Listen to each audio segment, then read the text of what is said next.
Assalamualaikum warahmatullahi wabarakatuh. Saya Fadia Ramasari. Kali ini saya akan menjelaskan materi tentang riba. Pengertian riba. Riba adalah penetapan bunga atau melebihkan jumlah pinjaman saat pengembalian berdasarkan persentase tertentu dari jumlah pinjaman pokok yang dibebankan kepada peminjam. Riba secara bahasa berarti tambahan atau kelebihan, dalam kurung ziyadah. Riba secara linguistik berarti tumbuh dan membesar. Riba secara istilah teknik berarti pengambilan tambahan dari harta pokok atau modal secara batil. Dasar hukum riba dalam Islam.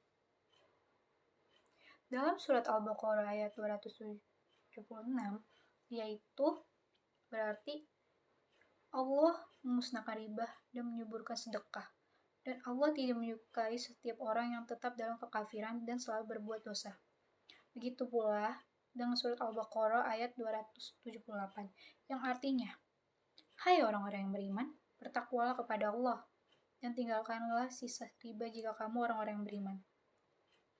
Jadi, jika disimpulkan, surat Al-Baqarah ayat 276 dan 278 yaitu, Allah Subhanahu wa Ta'ala menyatakan memusnahkan riba dan memerintahkan untuk meninggalkan segala bentuk riba yang masih ada. Alasan mengapa riba diharamkan? Alasan mengapa riba diharamkan dibagi menjadi 5, yaitu yang pertama, riba dapat merampas kekayaan orang lain dengan cara yang batil. Yang kedua, riba membuat seseorang malas berusaha. Yang ketiga, riba dapat menghilangkan sikap saling tolong-menolong. Yang keempat, riba melahirkan kebencian dan permusuhan. Yang kelima, riba dapat membahayakan perekonomian individu maupun sosial. Hikmah diharamkan riba. Hikmah diharamkan riba dibagi menjadi 5, yaitu yang pertama, membebaskan penindasan ekonomi seseorang. Yang kedua, membebaskan sifat malas pada seseorang. Yang ketiga, menghindari kerusakan individu dan masyarakat. Yang keempat, menghindari perilaku zalim. Yang kelima, menimbulkan kehancuran perekonomian. Terhindar dari riba. Ada 6 cara terhindar dari riba, yaitu yang pertama, kenali bahaya riba. Riba membuat seseorang banyak terlilit hutang akibat tingkat bunga yang tinggi. Keberadaan riba membuat hidup kurang nyaman dan tidak tentram akibat banyaknya hutang yang menumpuk dan harus dibayar. Yang kedua, cara yang halal bertransaksi. Langkah menghindari riba dapat Anda lakukan dengan cara menggunakan cara yang halal ketika melakukan transaksi. Dalam hal ini, tentu Anda diharuskan mengerti betul bagaimana transaksi jual beli yang haram ataupun yang halal dalam Islam. Jual beli yang diperbolehkan dalam Islam yaitu seperti jual beli dengan dasar sukarela, berkompetens, barang yang dijual telah memiliki izin, dan barang halal. Yang ketiga, lakukan transaksi yang diperbolehkan. Transaksi yang diperbolehkan dalam Islam ada beberapa jenis transaksi, di mana salah satunya adalah transaksi mudorobah. Transaksi yang satu ini diperbolehkan untuk menghindari datangnya riba. Transaksi ini dapat dilakukan dengan cara kerjasama yang dilakukan oleh kedua belah pihak. Adanya beberapa transaksi lain yang dapat dilakukan untuk menghindari riba, yaitu dengan cara salam dan muajal. Transaksi salam adalah ketika jual beli dilakukan dengan cara melakukan pembayaran terlebih dahulu, sementara barang yang diinginkan akan diberikan belakangan. Untuk transaksi muajal, transaksi jenis ini dapat dilakukan dengan cara menaikkan harga saat berlangsungnya transaksi. Yang keempat, berutang pada lembaga khusus.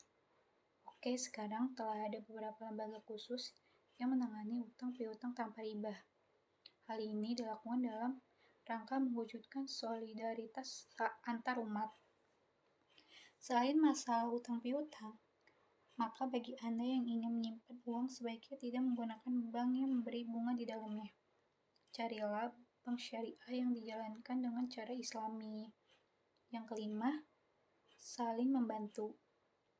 Ketika masyarakat saling membantu, tentu taraf kehidupan dengan sendirinya akan masyarakat, sehingga kebutuhan ekonomi serta kesulitannya dapat teratasi. Yang keenam, menanamkan sifat qanaah pada diri sendiri. Sifat qanaah pada diri dilakukan dengan senantiasa bersyukur atas apapun yang diberikan kepada kita. Sifat bersyukur membantu Anda agar terhindar dari perasaan serba kekurangan atau ingin hidup dalam kemewahan. Karakteristik ribah. Karakteristik ribah dibagi menjadi 4. Yang pertama, adanya jual beli tidak jujur. Tidak jujur baik pembeli maupun penjual.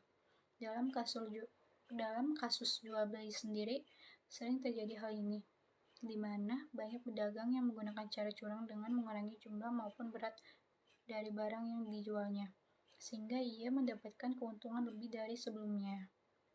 Yang kedua, adanya utang piutang berbunga. Adanya kondisi di mana uang piutang merajalela dan dibarengi dengan adanya bunga. Bunga inilah yang bisa disebut dengan riba, yaitu adanya tambahan sejumlah uang selain pinjaman pokok yang dipinjam. Walaupun sifatnya sangat menguntungkan, namun bunga sendiri sangat dilarang dalam ajaran Islam. Yang ketiga, adanya barang-barang ribawi. Adanya barang-barang riba adalah barang nakdain dan makanan. Nakdain sendiri terdiri dari barang berharga seperti emas, perak, dan uang. Sedangkan makanan terdiri dari jenis-jenis makanan yang dapat dikonsumsi. Adanya beragam barang inilah yang membuat riba bisa terjadi jika memenuhi syarat. Yang keempat, adanya pertukaran tidak seimbang. Tukaran yang berbeda atau tidak seimbang adalah karakteristik dari riba, di mana pertukaran tidak seimbang ini memiliki arti yang sangat luas, mulai dari pertukaran barang tidak sejenis, perbedaan takaran, hingga perbedaan nilai dari sebuah barang yang ditukarnya. Tentunya, saat akan melakukan transaksi atau jual beli harus benar-benar diperhatikan. Pertukaran tidak seimbang ini bisa diatasi dengan menggunakan patokan harga atau nilai sebuah barang di waktu tersebut. Kita bisa membandingkan harga suatu barang dengan jenis barang yang sama di pasaran, lalu menukarnya dengan barang yang tidak sejenis yang telah terlebih dahulu diukur nilainya di waktu yang sama. Jenis riba. Jenis riba dibagi menjadi 2, yaitu riba hutang piutang dan riba jual beli. Riba hutang piutang dibagi menjadi 2, yaitu riba qard dan riba jahiliyah. Riba qard adalah mengambil manfaat atau kelebihan dengan jumlah tertentu yang disyaratkan kepada orang yang mengajukan pinjaman atau utang. Contohnya seperti rentenir yang meminjamkan uang sebesar 20 juta dengan syarat 20% selama 5 bulan. Sedangkan riba jahiliyah adalah riba yang memberikan ketentuan berupa penambahan pengembalian lebih besar dari pokok pinjaman yang harus dibayarkan, karena terlambat membayar utang atau melebihi jatuh tempo yang sudah ditetapkan. Contohnya, kayak saat penggunaan kartu kredit memberi barang senilai 1 juta dan tidak mampu membayar penuh saat jatuh tempo, maka pengguna diharuskan membayar bunga atas penunggakan kartu kreditnya tersebut. Lalu, riba jual beli. Riba jual beli dibagi menjadi 2, yaitu riba fadl dan riba nasi'ah.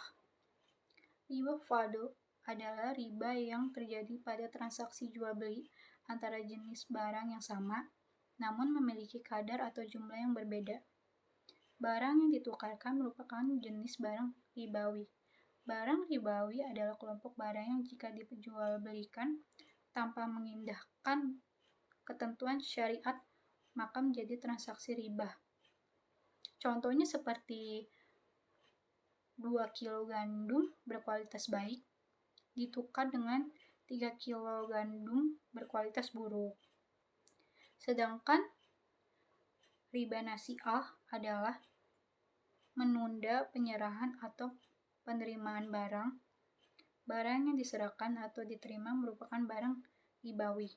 Hal ini bisa muncul karena terjadi perbedaan antara diserahkan pada saat ini dengan diserahkan di kemudian hari. Contohnya itu seperti Ripan meminjam dana kepada Priska sebesar 300.000 dengan jangka waktu selama 1 bulan. Apabila pengembalian dilakukan lebih dari 1 bulan, maka cicilan pembayaran ditambah sebesar Rp4.000. Seperti itu contohnya. Sekian penjelasan yang dapat saya sampaikan. Kurang lebihnya mohon maaf. Terima kasih. Wassalamualaikum warahmatullahi wabarakatuh.